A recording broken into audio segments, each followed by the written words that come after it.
Le bosquet creux, un torii imposant tissé de racines pétrifiées et d'acier. Juboko, une flore vampire consciente qui pompe des litres de sang récoltés à travers des veines d'écorce translucides pour nourrir son feuillage rouge. Tushigumo, un énorme arachnide fouisseur aux membres incrustés de roches, capable d'écraser des véhicules blindés, comme des canettes en aluminium. Kamaitachi, un phénomène de 3 belettes liées, se déplaçant à des vitesses supersoniques pour disséquer les courants d'air avec des faux biologiques.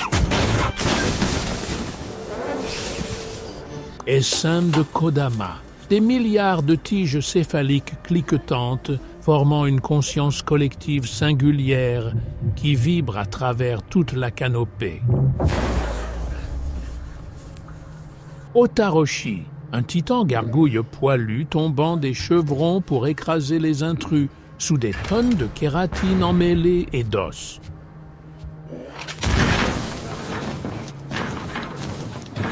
Miyobu, des entités de renards célestes, fusionnées avec des circuits de mousse bioluminescente et des tendons broyeurs de pierre qui gardent l'intérieur du sanctuaire. Bassan, une volaille cracheuse de feu qui exhale des flammes froides et fantomatiques, capable de réduire instantanément la chair organique en cendres sans chaleur.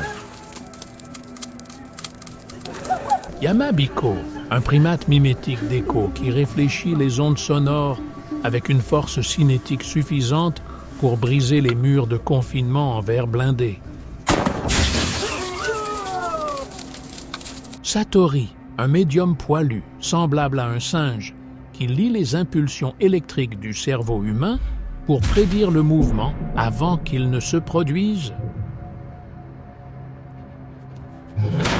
Tsurubotoshi, une tête coupée colossale, composée de muscles denses qui tombent du ciel pour aplatir ses proies par impact cinétique. L'estuaire abyssal, des vannes sculptées dieux pleureurs retiennent la marée. Ushioni, un hybride bovin crustacé, crachant un poison virulent qui corrode le blindage de confinement quelques secondes après le contact.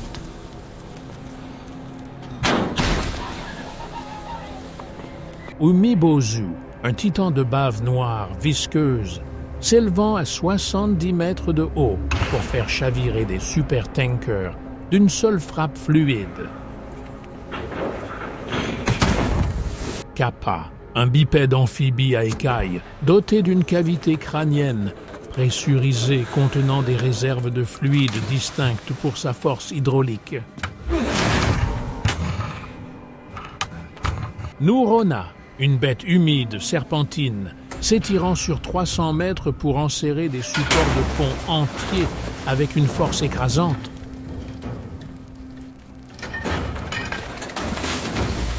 À Korokamui, une divinité pieuvre écarlate aux tentacules régénérants, qui sécrète des enzymes acides assez fortes pour faire fondre l'acier. Funyuri, entité liquide, formant des silhouettes humanoïdes à partir de l'eau salée environnante pour noyer violemment les observateurs par osmose. Amabi, une créature prophète à bec, avec 3 nageoires caudales, brillant de motifs d'avertissement bioluminescents visibles depuis l'orbite. Saazoni, un titan Bernard l'ermite, se logeant dans une flèche calcifiée de béton et d'armature volée. It moved! Run, it's attacking! Ninjo, une horreur pisciforme avec une bouche humaine pleine de dents en aiguille qui hurle à des fréquences provoquant la folie.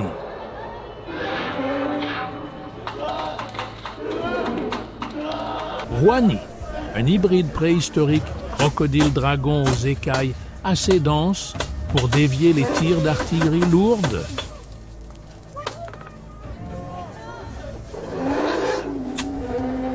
les pics pourpres, des portes blindées cloutées de fer tremblant sous les impacts.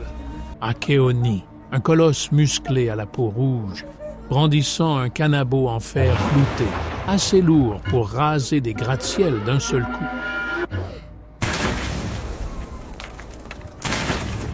Aooni, un géant sorcier à la peau bleue canalisant des vents glaciales à travers des défenses d'azote cristallisées.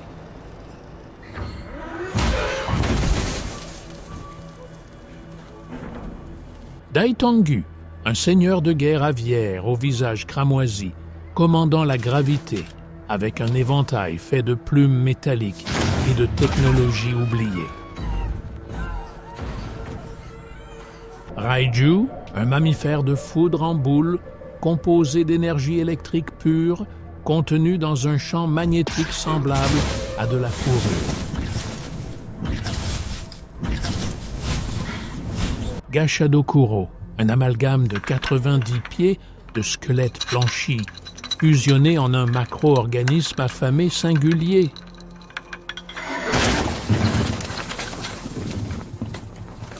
Shuten Doji, un berserker carburant à l'alcool avec des glandes surrénales, chimiquement améliorées, éclatant à travers une peau rouge distendue. Tsuchinoko, une limace vipère aplatie, capable de bondir perpendiculairement dans les airs en utilisant des soufflets pneumatiques dans sa section médiane. Omukada, un mille-pattes dragon aux pattes venimeuses, capable de percer la pierre volcanique comme des foreuses industrielles.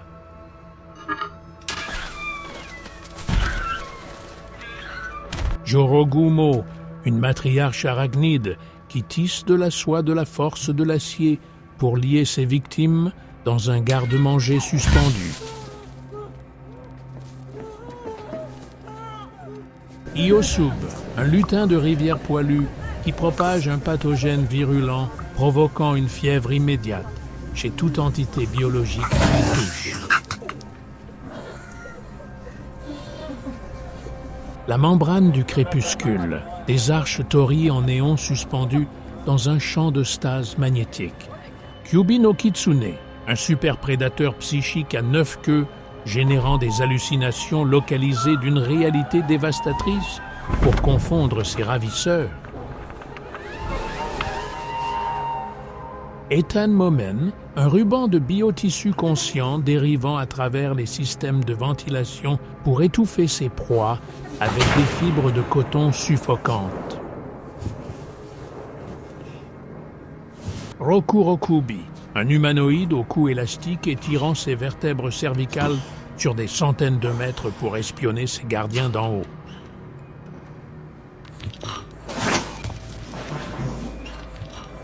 Wanyudo, une structure de roue enflammée composée d'une âme piégée, brûlant dans une rotation cinétique perpétuelle.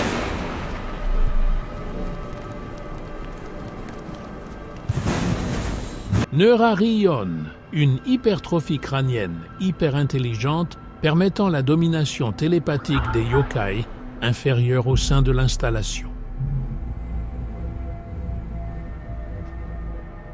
Baku, une bête chimérique à trompe inhalant les cauchemars pour excréter des phéromones apaisantes qui endorment les spécimens agressifs.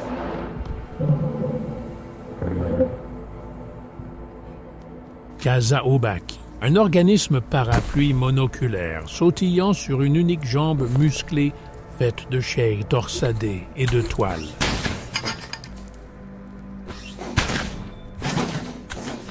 Chochinobake, un mime de lanterne bioluminescente attirant les techniciens dans une bouche de papier et de bois brûlant.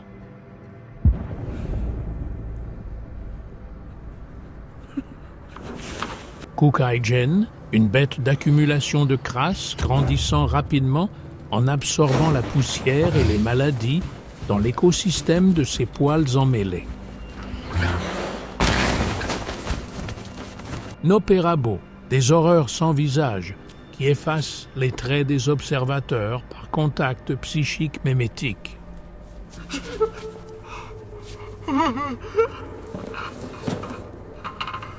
Kowasu, un mime loutre métamorphe qui duplique l'apparence du personnel de l'installation pour échapper au confinement.